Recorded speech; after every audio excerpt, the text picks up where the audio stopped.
Bonjour à toutes et à tous, donc aujourd'hui petite vidéo sur ce qu'on va appeler le Colt Western. Donc c'est l'appellation que je vais donner aujourd'hui à tout ce qui est revolver Colt du 19e siècle. Et l'on va expliquer pourquoi sur beaucoup de vidéos le Colt n'est pas chargé avec 6 cartouches mais seulement avec 5. Pour les yeux avertis, là on va voir de manière assez claire que le chien qui fait office de percuteur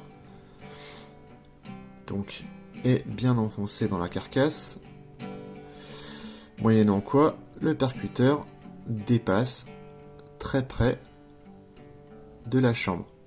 Ce qui fait que s'il y avait une cartouche ici, non, elle ne pèterait pas, mais en cas de choc, ce qui est possible, imaginons un cow-boy qui porte ça à la ceinture, ou en cas de chute, la cartouche est percutée et elle part, donc la sécurité un peu moyen. Sur les revolvers d'aujourd'hui, c'est un peu différent puisqu'on a, donc là j'ai une réplique à blanc en 38 RK, donc de Smith & Wesson Chief Special. Qu'est-ce qu'on voit ici? Focus. On voit, donc ça c'est le percuteur, ce qu'on appelle en anglais transfer bar, puisqu'il fait office de transfert du percuteur. Le chien ici n'a pas de percuteur intégré, donc si j'appuie comme ça et que je relâche, vous voyez que le percuteur n'est pas sorti. Si je le fais à sec, mais on le verra peut-être pas forcément en ralenti, hop, ça tape, voilà, si on le voit très bien là, et là, vous voyez le percuteur qui sort. Et donc là, ça percute. Seulement, quand on charge, focus, il est impossible, avec le mécanisme, même si j'appuie dessus, de faire sortir le percuteur. Donc c'est sécurisé. Je mets mes 5 cartouches à blanc comme ceci. Voilà. Faire un petit focus quand même.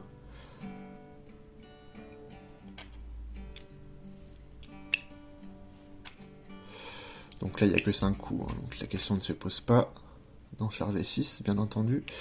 Donc je referme. Et là c'est sécurisé. Le chien n'actionne pas le percuteur, donc il n'y a pas de risque que ça parte.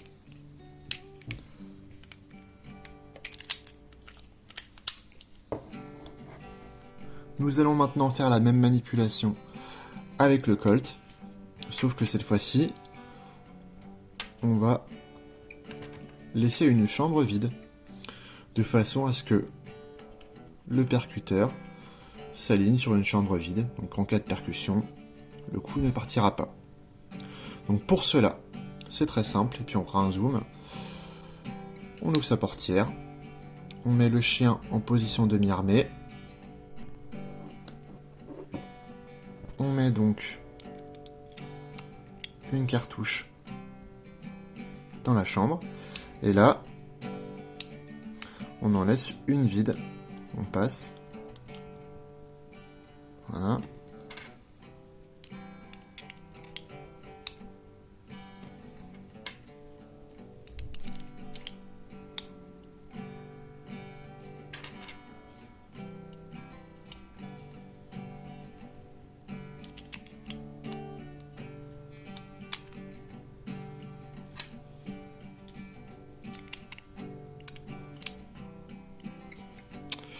Et voyez maintenant que la seule chambre qui est vide, c'est celle où le chien vient se reposer. Et donc là, on est en toute sécurité.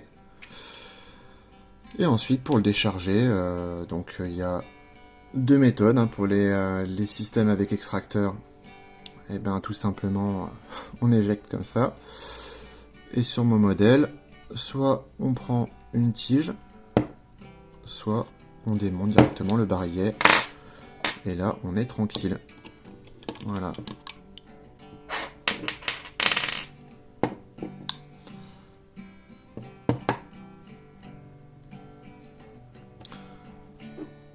Donc j'espère que c'est une vidéo qui vous aura plu. Hein. C'est une histoire que beaucoup de collectionneurs connaissent, mais c'est une chaîne qui est à vocation aussi de vulgarisation, hein, et pour tous. Donc je vous souhaite une bonne journée et je vous remercie pour votre visionnage.